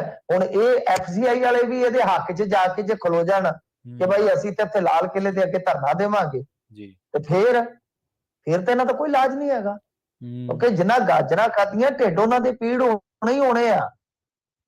ਇਸ ਕਰਕੇ ਇੱਕ ਪੰਜਾਬ ਦੀ ਅਫਸਰਸ਼ਾਹੀ ਨੂੰ ਇਧਰੋਂ ਸਿੱਖਣਾ ਚਾਹੀਦਾ ਕਿ ਮਿਸ਼ਰਾ ਦੀਆਂ ਮੁਸ਼ਕਾਂ ਵੱਜੀਆਂ ਤੇ ਕੋਈ ਨਹੀਂ ਬੋਲਿਆ, ਕਿਉਂਕਿ ਜਿਹਨੇ ਚੋਰੀ ਕੀਤੀ ਉਹਨੇ ਭੁਗਤਣੀ ਹੈ, ਜਿਹੜਾ ਨਿਰਦੋਸ਼ ਉਹਨੂੰ ਕੋਈ ਨਹੀਂ ਫਸਾ ਸਕਦਾ। ਜੀ ਆ ਏਕਾ ਚਲੋ ਹੋਣਾ ਚਾਹੀਦਾ ਮਹਿਕਮਿਆਂ ਦੇ ਵਿੱਚ, ਪਰ ਏਕਾ ਵੀ ਰਾਹ ਸਿਰ ਦਾ ਹੋਣਾ ਚਾਹੀਦਾ ਨਾ ਮਿੰਟੂ ਜੀ। ਇਹ ਕਿਸੇ ਬੰਦੇ ਪਿੱਛੇ ਹੈ ਜੇ, ਚਲੋ ਨਹੀਂ ਠੀਕ ਆ, ਮੈਂ ਸੱਕ 'ਚ ਆ ਕਿ ਠੀਕ ਹੈ, ਜੇ ਬਹੁਤਾ ਧੱਕਾ ਹੁੰਦਾ ਤੁਸੀਂ ਬੋਲੋ ਵੀ, ਪਰ ਗੱਲ ਇਹ ਕਿ ਜਦੋਂ ਆਪਾਂ ਇਹ ਕਹਿ ਦਿੰਦੇ ਆ ਕਿ ਕਾਨੂੰਨ ਫੈਸਲਾ ਕਰੇਗਾ ਜੀ, ਤਾਂ ਫਿਰ ਤਾਂ ਜੇ ਤੁਸੀਂ ਨਿਰਦੋਸ਼ ਹੋ ਤੁਹਾਨੂੰ ਕੋਈ ਨਹੀਂ ਉੱਥੇ ਮੰਨ ਸਕਦਾ, ਤੁਸੀਂ ਆਪਣੀ ਗੱਲ ਰੱਖੋਗੇ। ਜੇ ਕੋਈ ਪ੍ਰੋਸੀਜਰ ਫੋਲੋ ਨਹੀਂ ਹੋਇਆ, ਆ ਚੰਦਾ ਕੋਸ਼ਰ ਨੇ ਜ਼ਮਾਨਤ ਹਾਸਲ ਲੈ ਲਈ ਹੈ ਨਾ। ਉਦੋਂ ਗੱਲ ਮੈਂ ਤੁਹਾਨੂੰ ਦੱਸੀ ਸੀ ਕਿ 3000 ਕਰੋੜ ਦਾ ਘੁਟਾਲਾ ਹੈ ਕਿ 4000 ਕਰੋੜ ਦਾ ਘੁਟਾਲਾ ਹੈ। ਅਗਲਿਆਂ ਨੇ ਚੈਲੰਜ ਕੀਤਾ ਤੇ ਆਹ ਦੇਖ ਲਓ 7ਵੇਂ 8ਵੇਂ ਦਿਨ ਆ ਗਏ ਨੇ ਜੀ। ਨਾਲੇ ਇਹ ਵੀ ਹੈ ਨਾ ਗੱਲ ਮਿੰਟੂ ਜੀ, ਆਪਣੇ ਵਰਗਾ ਮਾਤੜ ਕੋਈ ਕਿਸੇ ਦਫ਼ਤਰ 'ਚ ਜਾ ਕੇ ਕਹਦੇ ਜੀ ਸਾਹਿਬ ਜੀ ਮਾੜਾ ਜਿਹਾ ਕੰਮ ਤੇਜ਼ੀ ਨਾਲ ਕਰ ਦਿਓ, ਕਹਿਣਗੇ ਇਹ ਤਾਂ ਸਿਸਟਮ ਦੇ ਮੁਤਾਬਕ ਹੀ ਚੱਲੂਗਾ ਜੀ, ਕੰਮ ਤਾਂ ਜਿਵੇਂ ਸਿਸਟਮ ਤਾਂ ਚੱਲਦਾ। ਫਿਰ ਹੁਣ ਤੁਸੀਂ ਸਿਸਟਮ ਦਾ ਹੀ ਹਿੱਸਾ ਹੋ, ਤੁਸੀਂ ਕਿੱਥੋਂ ਹਾਂ, ਆਏ ਹੋਏ, ਤੁਸੀਂ ਕਿੱਥੋਂ ਆਏ? ਏਲੀਅਨ ਹੋ ਤੁਸੀਂ। ਜੀ ਬਿਲਕੁਲ, ਤੁਸੀਂ ਵੀ ਤਾਂ ਇਸੇ ਸਿਸਟਮ ਦੇ ਵਿੱਚ ਹੀ ਹੈ ਨਾ। ਅਗਲੀ ਖਬਰ ਦੇ ਵੱਲ ਵਧੀਏ ਮਿੰਟੂ ਜੀ, ਤੇ ਗੱਲ ਕਰੀਏ ਲਖੀਮਪੁਰ ਹਿੰਸਾ ਮਾਮਲੇ ਦੀ। ਹੁਣ ਇਹਦੀ ਸੁਣਵਾਈ ਦੇ ਵਿੱਚ 5 ਸਾਲ ਲੱਗਣਗੇ ਜੀ।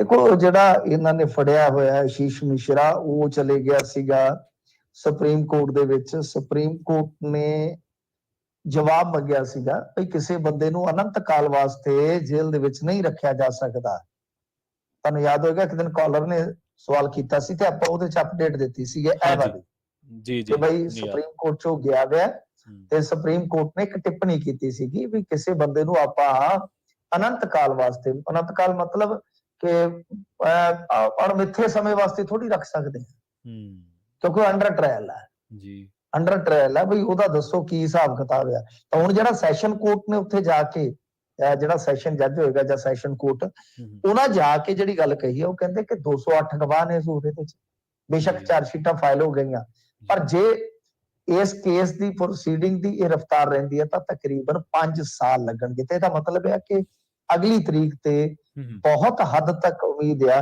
ਕਿ ਇਹ ਜਿਹੜਾ ਆਸ਼ੀਸ਼ ਮਿਸ਼ਰਾ ਇਹਨੂੰ ਰਾਹਤ ਮਿਲ ਜਾਏ। ਕਿਉਂ?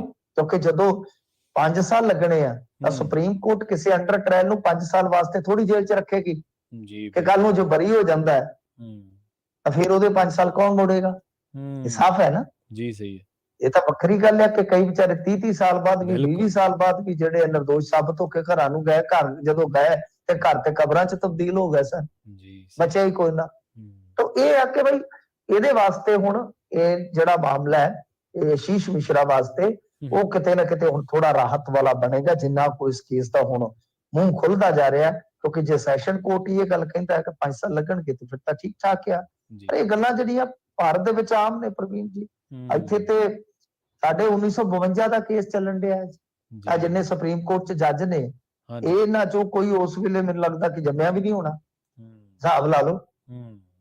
1952 ਦਾ ਵੀ ਕੇਸ ਚੱਲਣ ਡਿਆ ਜੀ। ਇਹ ਤਾਂ ਹੁਣ ਫਿਰ ਜੁਡੀਸ਼ਰੀ ਦਾ ਤਾਂ ਹੱਲ ਜਦੋਂ ਵੀ ਹੋਏਗਾ ਉਹ ਲਾ ਵਾਢਿਓ ਹੀ ਹੋਏਗਾ, ਅਦਰਵਾਈਜ਼ ਤਾਂ ਫਿਰ ਇਹ ਚੀਜ਼ਾਂ ਜਿਹੜੀਆਂ ਸਾਹਮਣੇ ਆਉਣਗੀਆਂ ਉਹਦਾ ਕਿ ਇੱਕ ਨੂੰ ਲਾਭ ਹੋਣਾ ਹੈ, ਇੱਕ ਨੂੰ ਭਾਈ ਫਿਰ ਤੁਹਾਨੂੰ ਪਤਾ ਦੁੱਖ ਵੀ ਹੋਣਾ।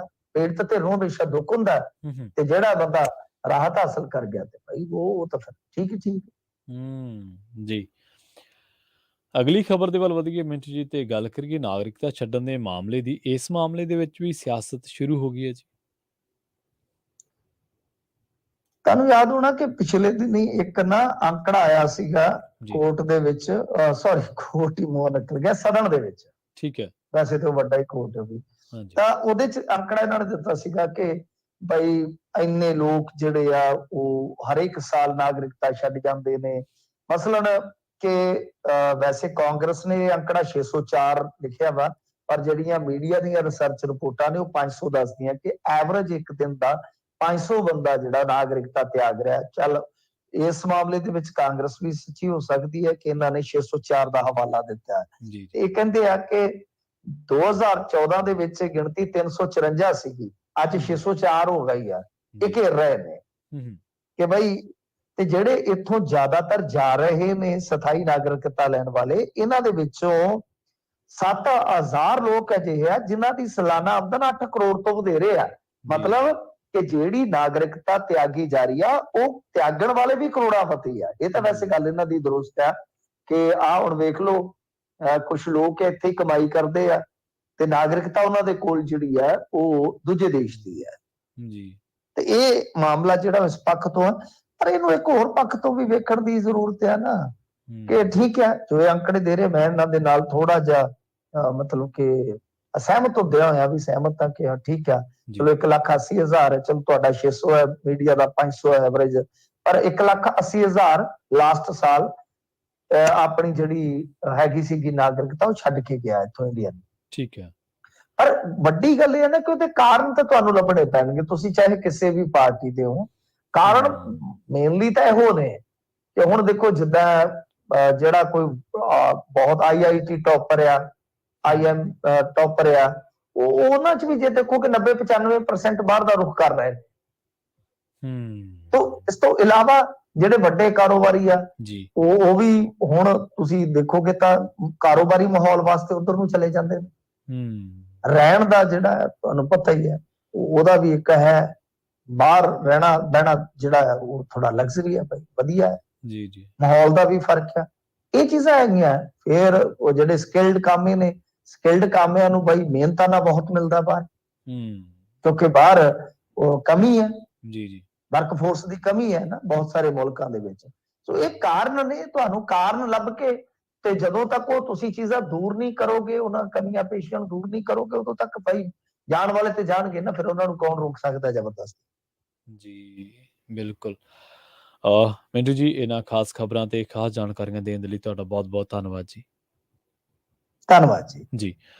ਪ੍ਰੋਗਰਾਮ ਖਬਰ ਤੇ ਨਜ਼ਰ ਦੇ ਪਹਿਲੇ ਹਿੱਸੇ ਦੇ ਵਿੱਚ ਆਪਣੇ ਨਾਲ ਜੁੜੇ ਸਨ ਮਿੰਟੂ ਗੁਰਸਰੀਆ ਜੀ, ਜਿਨ੍ਹਾਂ ਦੇ ਨਾਲ ਆਪਾਂ ਕੀ ਅਹਿਮ ਖਬਰਾਂ ਨੂੰ ਲੈ ਕੇ ਚਰਚਾ ਕੀਤੀ ਹੈ। ਵੇਲਾ ਹੋ ਚੱਲਿਆ ਇੱਕ ਸ਼ਾਰਟ ਬ੍ਰੇਕ ਦੇ ਲਈ ਰੁਕਣ ਦਾ। ਬ੍ਰੇਕ ਤੋਂ ਪਾਰ ਕੁਝ ਹੋਰ ਵੀ ਅਹਿਮ ਖਬਰਾਂ ਨੇ। ਇੱਕ ਤਾਂ ਚਾਹ ਬਣਾਉਣ ਵਾਲਾ ਬਣਿਆ ਦੇਸ਼ ਦਾ ਪ੍ਰਧਾਨ ਮੰਤਰੀ, ਜਿਹੜਾ ਕਿ ਸੈਲਫ ਕਲੇਮਡ ਆ। ਉਹਨਾਂ ਨੇ ਆਪ ਕਹਿ ਰਹੇ ਨੇ ਕਿ ਮੋਦੀ ਸਾਹਿਬ ਖੁਦ ਕਹਿੰਦੇ ਨੇ ਕਿ ਮੈਂ ਚਾਹ ਵੀ ਵੇਚੀ ਹੈ। ਖੈਰ, ਹੁਣ ਇੱਕ ਚਾਹ ਵੇਚਣ ਵਾਲਾ ਸੀਗਾ ਨੌਜਵਾਨ ਲੁਧਿਆਣੇ ਦਾ, ਤੇ ਡਰੱਗ ਦੇ ਧੰਦੇ ਦੇ ਵਿੱਚ ਪੈ ਕੇ ਕਿਵੇਂ ਉਹਨੇ ਥੋੜ੍ਹੇ ਸਮੇਂ ਦੇ ਵਿੱਚ ਅਰਬਾਂ ਦਾ ਇੰਪਾਇਰ ਖੜਾ ਕਰ ਲਿਆ, ਪਰ ਉਸ ਇੰਪਾਇਰ ਦੀਆਂ ਹੁਣ ਇੱਟਾਂ ਨਿਕਲ ਚੁੱਕੀਆਂ ਨੇ ਤੇ ਉਹ ਹੌਲੀ-ਹੌਲੀ ਢਹਿਣਾ ਸ਼ੁਰੂ ਹੋ ਗਿਆ। ਗੱਲਬਾਤ ਕਰਾਂਗੇ ਇਸੇ ਬਾਬਤ ਬ੍ਰੇਕ ਤੋਂ ਬਾਅਦ। ਜੁੜੇ ਰਹੋ ਪੰਜਾਬੀ ਰੇਡੀਓ USA ਦੇ ਨਾਲ।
ਬ੍ਰੇਕ ਤੋਂ ਬਾਅਦ ਇੱਕ ਵਾਰ ਮੁੜ ਤੋਂ ਤੁਹਾਡਾ ਸਾਰਿਆਂ ਦਾ ਸਵਾਗਤ ਹੈ। ਤੁਸੀਂ ਜੁੜੇ ਹੋਏ ਹੋ ਪੰਜਾਬੀ ਰੇਡੀਓ ਯੂਐਸਏ ਦੇ ਨਾਲ। ਪ੍ਰੋਗਰਾਮ ਖਬਰ ਤੇ ਨਜ਼ਰ ਦੇ ਵਿੱਚ ਮੈਂ ਹਾਂ ਪ੍ਰਵੀਨ ਸ਼ਰਮਾ।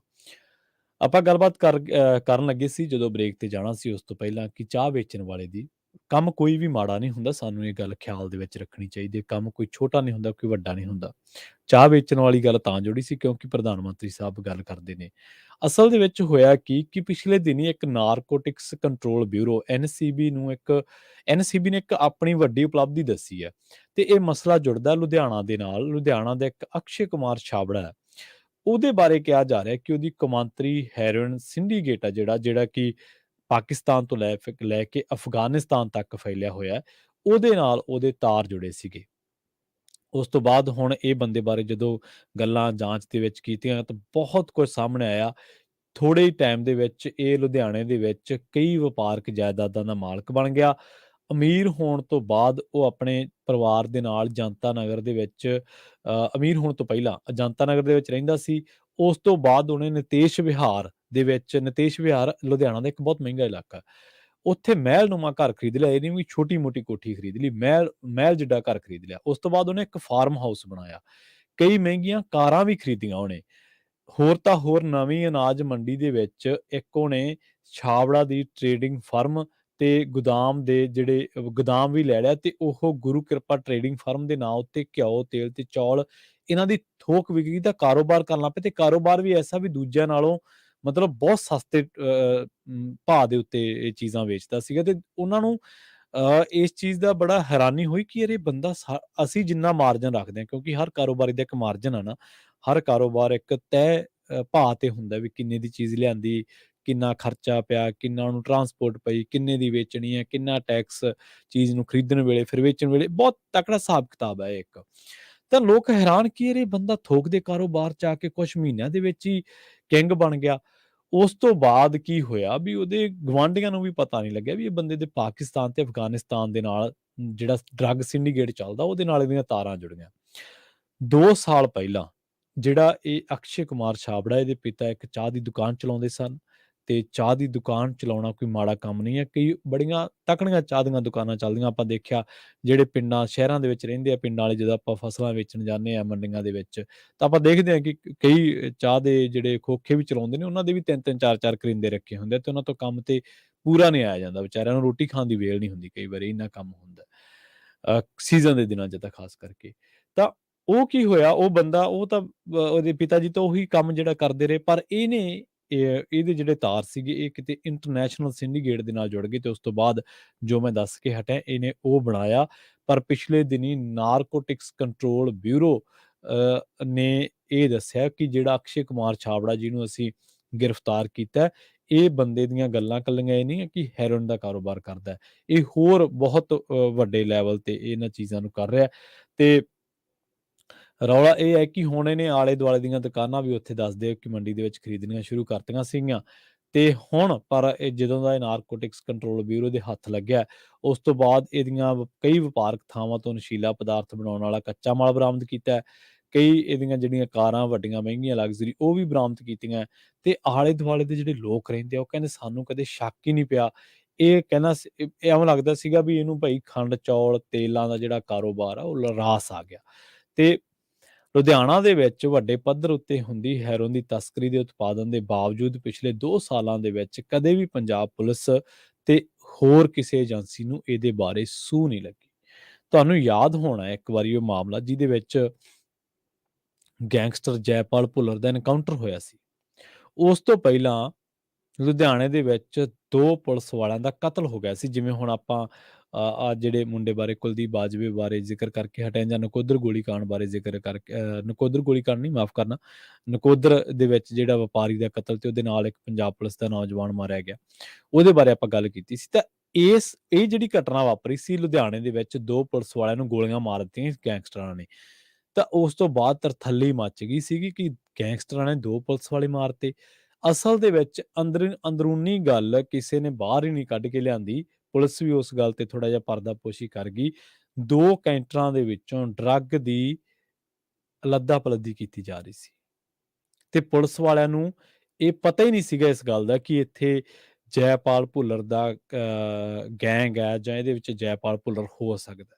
ਬਾਅਦ ਦੇ ਵਿੱਚ ਜਦੋਂ ਕ੍ਰਾਈਮ ਜਰਨਲਿਸਟਾਂ ਨੇ, ਜਦੋਂ ਕ੍ਰਾਈਮ ਇਨਵੈਸਟੀਗੇਸ਼ਨ ਸਟੋਰੀਜ਼ ਕੱਢਦੇ ਜਿਹੜੇ, ਉਹਨਾਂ ਨੇ ਇਹ ਗੱਲ ਦੱਸੀ ਕਿ ਜਦੋਂ ਇਹ ਹਾਦਸਾ ਵਾਪਰਿਆ, ਜਦੋਂ ਇਹ ਘਟਨਾ ਵਾਪਰੀ ਤਾਂ ਪੁਲਿਸ ਵਾਲੇ ਕੋਇਨਸੀਡੈਂਟਲੀ, ਜਿਹਨੂੰ ਆਪਾਂ ਅੰਗਰੇਜ਼ੀ ਦੇ ਵਿੱਚ ਕਹਿ ਦਿੰਦੇ ਹਾਂ ਕਿ ਇਤਫਾਕਨ ਕਹਿ ਦਿੰਦੇ ਹਾਂ, ਇਤਫਾਕਨ ਉੱਥੇ ਚਲੇ ਗਏ। ਉਹਨਾਂ ਨੂੰ ਸ਼ੱਕ ਪਿਆ ਕਿ ਆਹ ਜਿਹੜੇ ਕੈਂਟਰਾਂ ਦੇ ਵਿੱਚ ਮਾਲ ਲੱਦਿਆ ਜਾ ਰਿਹਾ ਹੈ, ਸੁੰਨਸਾਨ ਖੜੇ 2 ਕੈਂਟਰਾਂ ਦੇ ਵਿੱਚ ਜਿਹੜੀ ਹਲਚਲ ਹੈ, ਇਹ ਸਹੀ ਨਹੀਂ ਹੈ, ਇਹ ਕੁਛ ਸ਼ੱਕ ਹੈ। ਉਹਨਾਂ ਨੇ ਆਪਣੇ ਸੂਈਏ ਸੱਦੇ, ਸੂਈਆਂ ਨੂੰ ਮਤਲਬ ਪੁੱਛਿਆ ਕਿ ਇੱਥੇ ਕੀ ਹੁੰਦਾ ਹੈ?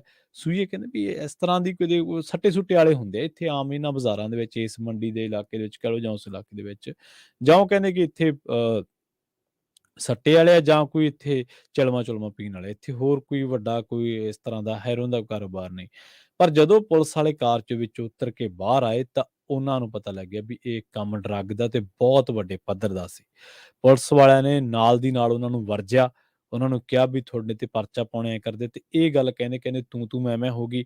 ਤੂੰ-ਤੂੰ ਮੈਂ-ਮੈਂ ਹੁੰਦਿਆਂ ਹੀ ਗਾਲ ਕੱਢਤੀ ਕਿਸੇ ਨੇ ਪੁਲਿਸ ਵਾਲੇ ਨੂੰ, ਤੇ ਉਹ ਕਹਿੰਦਾ ਫਿਰ ਰੁਕ, ਤੈਨੂੰ ਮੈਂ ਗਾਲ ਦਾ ਮਤਲਬ ਦੱਸਦਾ ਕਿ ਗਾਲ ਦਾ ਜਵਾਬ ਕੀ ਹੈ। ਇੱਥੋਂ ਫਿਰ ਗੱਲ ਵੱਧ ਗਈ ਤੇ ਫਿਰ ਉਹਨਾਂ ਨੇ ਪੁਲਿਸ ਵਾਲਿਆਂ ਤੇ ਗੋਲੀਆਂ ਚਲਾਤੀਆਂ ਤੇ ਉਹ ਥਾਂਈ ਉਹਨਾਂ ਦਾ ਕਤਲ ਕਰ ਦਿੱਤਾ ਗਿਆ, 2 ਪੁਲਿਸ ਮੁਲਾਜ਼ਮ। ਅੱਜ ਵੀ ਉਹ ਗੂਗਲ ਤੇ ਸਾਰੀਆਂ ਚੀਜ਼ਾਂ ਪਈਆਂ ਨੇ, ਪਰ ਇਹ ਜਿਹੜੀ ਇਨਸਾਈਡ ਸਟੋਰੀ ਇਹ ਨਹੀਂ ਹੈ। ਇਹ ਜ਼ਰੂਰ ਹੈ ਕਿ 2 ਪੁਲਿਸ ਵਾਲਿਆਂ ਤੇ ਗੈਂਗਸਟਰਾਂ ਨੇ ਗੋਲੀਆਂ ਚਲਾਈਆਂ, ਪਰ ਜਿਹੜਾ ਡਰੱਗ ਵਾਲਾ ਇਹ ਸਾਰਾ ਕੁਛ ਇਹਦੇ ਵਿੱਚ ਨਹੀਂ ਆਇਆ। ਪਰ ਹੁਣ ਤੁਸੀਂ ਦੇਖੋ ਕਿ ਅਸੀਂ ਆਮ ਚਰਚਾ ਕਰਦੇ ਹਾਂ ਕਿ ਡਰੱਗ ਨੇ ਸਾਡਾ ਪਿੰਡਾਂ ਦਾ ਕਿੰਨਾ ਨੁਕਸਾਨ ਕੀਤਾ, ਸਾਡਾ ਸਮਾਜਿਕ ਤੌਰ ਤੇ, ਆਰਥਿਕ ਤੌਰ ਤੇ ਕਿੰਨਾ ਨੁਕਸਾਨ ਕੀਤਾ, ਪਰ ਇਹ ਇਹ ਗੱਲ ਭੁੱਲ ਜਾਈਏ, ਅਸੀਂ ਇਹ ਨਾ ਸੋਚੀਏ ਕਿ ਇਹ ਨੁਕਸਾਨ ਸਿਰਫ ਪਿੰਡਾਂ ਤੱਕ ਹੀ ਸੀਮਤ ਹੈ। ਇਹਦੇ 'ਚ ਸ਼ਹਿਰ ਵੀ ਨੇ, ਕਿਉਂਕਿ ਜਦੋਂ ਵਾਹ ਵਗਦੀ ਹੈ ਤੇ ਵਾਹ ਸਾਰਿਆਂ ਨੂੰ ਉਨੀ ਲੱਗਦੀ ਹੈ। ਪਹਿਲਾਂ ਸ਼ੁਰੂ 'ਚ ਲੋਕਾਂ ਨੂੰ ਲੱਗਦਾ ਸੀਗਾ ਕਿ ਸ਼ਾਇਦ ਪਿੰਡਾਂ ਵਾਲੇ ਡਰੱਗੀ ਹੈ, ਪਰ ਸ਼ਹਿਰਾਂ 'ਚ ਤਾਂ ਇਹਦੇ ਜਿਹੜੇ ਸਿੱਟੇ ਆ ਉਹ ਹੋਰ ਵੀ ਭਿਆਨਕ ਹੈ। ਸ਼ਹਿਰਾਂ ਦੇ ਵਿੱਚ ਡਰੱਗ ਜਦੋਂ ਦਾ ਫੈਲਿਆ ਜਾਂ ਜਦੋਂ ਸ਼ਹਿਰਾਂ ਦੇ ਕੁਝ ਲੋਕ ਇਸ ਕਾਰੋਬਾਰ ਦੇ ਵਿੱਚ ਪਏ, ਉਹਨਾਂ ਨੇ ਹੋਰ ਕਾਰੋਬਾਰਾਂ ਨੂੰ ਬਥੇਰੀ ਢਾਹ ਲਾਈ। ਹੁਣ ਇਹਦੇ ਬਾਰੇ ਕਿਹਾ ਜਾਂਦਾ ਕਿ ਬੰਦੇ ਨੇ ਦੂਜੇ ਜਿੰਨੇ ਵੀ ਥੋਕ ਦਾ ਕੰਮ ਕਰਦੇ ਸੀ, ਚੌਲ, ਖੰਡ, ਤੇਲਾਂ ਦਾ, ਉਹਨਾਂ ਨੂੰ ਨੁੱਕਰੇ ਲਾਤਾ ਸੀ। ਇਸੇ ਤਰ੍ਹਾਂ ਜਿਨ੍ਹਾਂ ਦੇ ਕਾਰੋਬਾਰ ਪ੍ਰਭਾਵਿਤ ਹੋਏ ਆ, ਜਿਨ੍ਹਾਂ ਦੇ ਨਾਲ ਅੱਜ ਮੁਹੱਲਿਆਂ ਦੇ ਵਿੱਚ ਲੁੱਟ-ਖੋਹ ਹੋ ਰਹੀ ਹੈ ਨਾ, ਆਪਾਂ ਦੇਖਦੇ ਹਾਂ ਤਾਂ ਕੋਈ ਵੀ ਬੰਦਾ, ਅੱਜ ਬੀਬੀਆਂ ਸਾਡੀਆਂ ਬਾਹਰ ਮੰਜਾ ਡਾਹ ਕੇ ਧੁੱਪ ਨਹੀਂ ਸੇਕ ਸਕਦੀਆਂ ਸ਼ਹਿਰਾਂ ਦੇ ਵਿੱਚ, ਇੰਨੇ ਮਾੜੇ ਹਾਲਾਤ ਹੋ ਚੁੱਕੇ ਆ ਕਈ ਥਾਈਂ ਤਾਂ। ਸੋ ਖੈਰ, ਇਸ ਖਬਰ ਨੂੰ ਇੱਥੇ ਹੀ ਆਪਾਂ, ਇਸ ਪ੍ਰੋਗਰਾਮ ਨੂੰ ਆਪਾਂ ਇੱਥੇ ਹੀ ਸਮਾਪਤ ਕਰਾਂਗੇ। ਪੰਜਾਬੀ ਰੇਡੀਓ USA ਦੀ ਅਗਲੀ ਪੇਸ਼ਕਸ਼ ਪ੍ਰੋਗਰਾਮ ਅਪਡੇਟ ਅਮਰੀਕਾ, ਜਿਸ ਦੇ ਵਿੱਚ ਅਮਰੀਕਾ ਦੇ ਨਾਲ-ਨਾਲ ਵਿਸ਼ਵ ਭਰ ਦੇ ਵਿੱਚ ਵਾਪਰੀਆਂ ਅਹਿਮ ਤੇ ਵੱਡੀਆਂ ਘਟਨਾਵਾਂ ਬਾਰੇ ਤੁਹਾਨੂੰ ਦਿੱਤੀਆਂ ਜਾਣਗੀਆਂ ਖਾਸ ਜਾਣਕਾਰੀਆਂ। ਜੁੜੇ ਰਹੋ ਪੰਜਾਬੀ ਰੇਡੀਓ USA ਦੇ ਨਾਲ, ਤੇ ਆਖਿਰ ਦੇ ਵਿੱਚ ਇੱਕ ਵਾਰ ਫਿਰ ਤੋਂ ਤੁਹਾਨੂੰ ਸਭ ਨੂੰ ਪਿਆਰ ਸਤਿਕਾਰ ਸਹਿਤ ਸਤਿ ਸ਼੍ਰੀ ਅਕਾਲ।